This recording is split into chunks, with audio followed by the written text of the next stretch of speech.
Let's try and haul ass a little bit here. Thursday Night Football, a.k.a. tomorrow night. The Pittsburgh Steelers visiting the Cincinnati Bengals. What do we have here? We got a bunch of games we have to hit. We really have to haul ass. We do. Yeah, let's get to the betting market and the line movement here because the side has kind of just been bouncing back and forth between 5.5 and 5. That's where we are pretty much across the board. The total's been interesting, opened as low as 42. We talked with Whale yesterday on the show. He liked the over. A lot of people like the over. This thing is all the way up to 44.5 in some places. There's some 44 out there, but we've already crossed through the key number of 44. From an injury standpoint for Pittsburgh, Calvin Austin has been ruled out of this game dealing with the shoulder injury, but for Bengals, the big one is Trey Hendrickson, their star edge rusher. He has a hip and a back injury listed as questionable, did not practice at all this week. Going to be a game time decision for the Cincinnati Bengals, but that's the big one that we'll have to look out for tomorrow. And you said something off air that I thought was interesting as far as you wanting to place a bet in this game as it regards Trey Hendrickson. Share it with the audience. Yeah, if Trey Hendrickson gets ruled out 90 minutes prior to kickoff, I think this betting market's going to go to 6. And at that point, I'll be betting the Bengals. I'll take Bengals plus 6 at home as a home dog. I hate these kind of spots for Mike Tomlin. Big-time expectations on the road. This is usually when his teams kind of lay eggs. He's the great home underdog coach, not the great big road favorite coach. So it's Bengals or pass for me, but I think when Hendrickson gets ruled out, if he does get ruled out, it's going to present us an opportunity to bet Cincinnati. During the commercial break, so like a couple minutes from now, I'm going to because I don't really love the game. I'm going to place a small bet on Steelers minus 5.5. Because Femi's right about what he's saying about Mike Tomlin. The big difference this year, Aaron Rodgers. I'm gonna have a small bet on Steelers laying 5.5. All right, Sunday in London, Femi. What do we got with the Rams and the Jaguars? Yeah, we've actually seen some interest in the Los Angeles Rams over the last hour or so. These were 3 even monies. There was even like a heavily juiced 2.5. Now it's 3 minus 110 pretty much across the board. The total, that has ticked to the under. Opened 45.5, 46. Now it's down to 44.5. The biggest reason as to why is the Rams star wide receiver Puka Nacua did not practice today, dealing with the ankle injury that caused him to miss a large portion, I should say, of their win over the Ravens this past Sunday. Their offensive tackle, Rob Havenstein, didn't practice as well. He missed the win against the Baltimore Ravens. For Jacksonville, Devin Lloyd, their star linebacker, leads them with 4 interceptions. He is not going to make the trip to London, so he's already been ruled out. But Puka Nacua is the big one. Did not practice on this Wednesday, and Sean McVay is calling him day-to-day. To me, I would love to bet a 2.5. I don't know if I'm going to get that opportunity. I might just lay 3 once we get to kickoff, but let's see where this market goes. Yeah, I don't have a strong betting opinion on this game just yet. We can pass it for now. Obviously a huge game, and we'll spend a lot of time on it over the rest of the week. Chiefs and the Raiders, Femi, on Sunday in Arrowhead, and a certain player in red that wears number 4 will be back in action for KC. Oh, he will be. Welcome back, Rashee Rice from suspension, set to make his 2025 debut, and also a heavy workload for Rashee Rice. They're not easing him into this thing, although insiders saying that Rashee Rice will have a heavy workload. Now, on a more serious note for Kansas City, I'm not sure what's going on. I don't think anybody knows here, but their offensive tackle, Josh Simmons, the rookie, dealing with a personal matter, missed the game Sunday night against the Detroit Lions. Andy Reid was asked about it by the media today, and he said Brett Veach is handling everything there. We'll leave it at that. So hopefully everything is going fine for Josh Simmons there, but his status is in doubt. We were sure he was going to play this week. Did that read to you? Like, I had a couple of people ask me about that today, and like I have not like dug around with people in the league to ask. Mm-hmm. It reads to, and I hope this is not the case, that reads to me like someone close to him is like not doing well. Yeah, because all I know is that he went back to California was what was reported last week. So that's what I would assume. It's like some sort of family matter there. I don't want to speculate. I could be way wrong on that. But when I saw that report on Sunday that he went home to deal with a personal matter, I'm like, his mom, his dad. I don't even know if they're like. I'm not speculating. I have no information, but that's where my brain went. Is I hope everything's okay with his family. Yeah, hopefully he's doing fine. Obviously, football, like family matters first. So hopefully everything is going well for Josh Simmons, and he's going to be doing all right in the foreseeable future. But for the Las Vegas Raiders, Brock Bowers, of course, he's week to week with his knee injury, did not practice today for the Raiders. Now, let me tell you about the Raiders tight end and whether he'll be back this week with his bone bruise. Hey, man, you want it to move or what? this betting market opened at 10.5, touched all the way to 13, and went down to 11.5, which is where we currently sit. And the total, not a whole lot of movement, 46 to 45.5. No real betting interest for me. I think this market's right. Should be the Chiefs as a massive favorite, and they are. So I'm not going to be betting the game. Yeah, I will be curious, and I may place a bet on Chiefs team total over. And that may be the bet that I place in this game with Kansas City hosting has that the been Las Vegas posted Raiders. yet? Well, I mean, we could probably, I don't want to do math. Yeah, I guess you can can. You do it? Yeah, I was going to say, I was like, can you do it? No. This might get dangerous. Let's see. Let's see if it's posted on the left. Oh, so I see 29.5 is what I see for Kansas City. Yeah, they're going to. Yeah, it should be 30. Yeah, why can't it should be 39.5.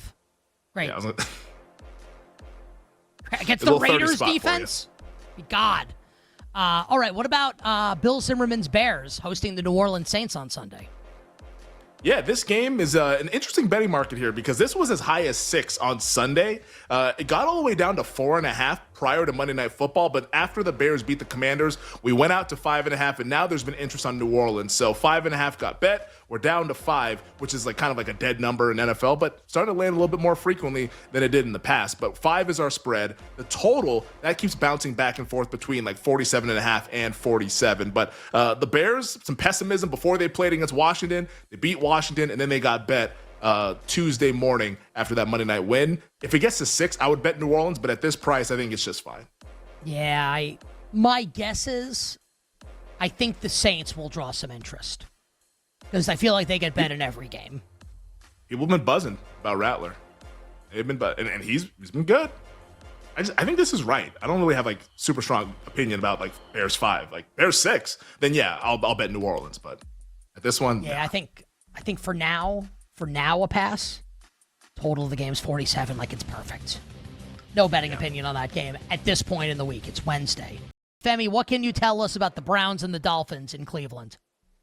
We have moved off of the key number of 3. So this opened up around Browns 1.5, 2 Sunday. And then there was a lot of interest coming in on Cleveland Monday morning and here on Tuesday as we got all the way out to that key number of 3. And at that point earlier this afternoon, then the Dolphins money showed up. Plus 3s got bet to where we're now 2.5 across the board. The total, that continues to tick under 41.5 at open. We're now down to 39.5. So a lot of money on the under and money coming in on the underdog Miami Dolphins, who it hasn't been a great week. Tua had to apologize to his team and to the media earlier this afternoon. A lot's been going on, but I agree with you, Nick. I think at 3, it was a bet, and it was a bet that I placed as well earlier this afternoon. Luckily, got it before it moved, and Dolphins plus 3 is in pocket. There's some injury news on Cleveland side with Njoku and Conklin. Those guys didn't practice today, but the big move and the big story is the line movement going from 3 down to 2.5.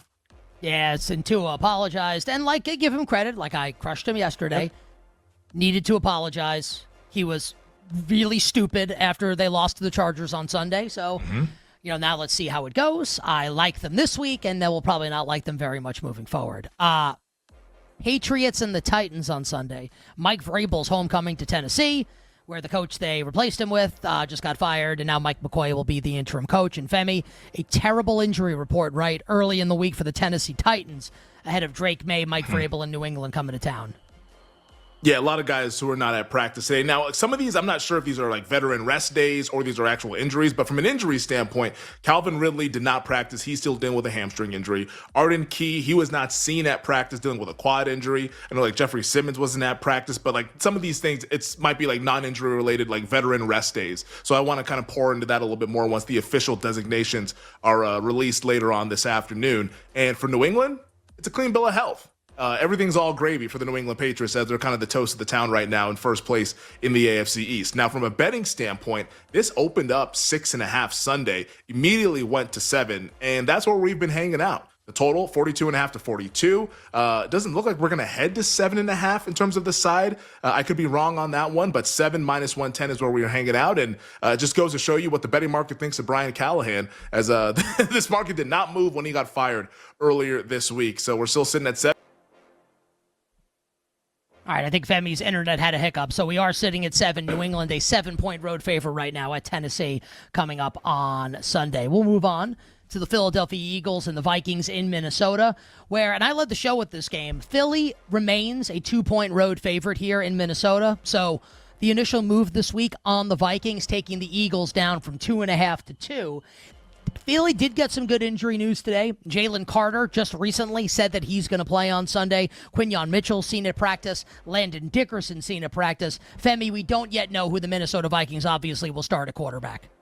Yeah, we don't know what's going to happen there. And sorry, I just got booted off for some reason there. But we're back. We're ready to roll. But yeah, J.J. McCarthy was at practice. Carson Wentz, of course, was at practice. And the Vikings had some offensive lineman return, which was the big thing for Minnesota. But in terms of like the market movement, I kind of agree with this market movement. I kind of like the Vikings a little bit in this game. Now let's see what the report looks like on Thursday and Friday. But if I had to bet the game right now and somebody says you must bet, it would be the +2 or +1.5 on Minnesota. I think this is a coin flip game, and I just don't like where the Eagles are at offensively. Yeah, you and I will be maybe heads up on this game. I feel like I'll be heads up with like everyone on this game. Everyone's going to like the Vikings, I think. I'll be the lone dissenter on the Eagles. I think this is actually going to be, and it sounds crazy, but I think I'm going to be proven to be right, a get-right spot for Jalen Hurts and the Eagles offense against the blitz-happy Vikings defense. And if they try and do like what Baldy said, which is, like disguise the pressure and send everybody and then pull everybody back, like, great. I want them to do that because their secondary's not any good. And if the offensive line's healthy for the Eagles and if Dickerson's going to play, great. Like, they're not going to be able to get home because the Eagles' offensive line is too good, and they are not going to get pressure without sending a blitz, and their secondary stinks.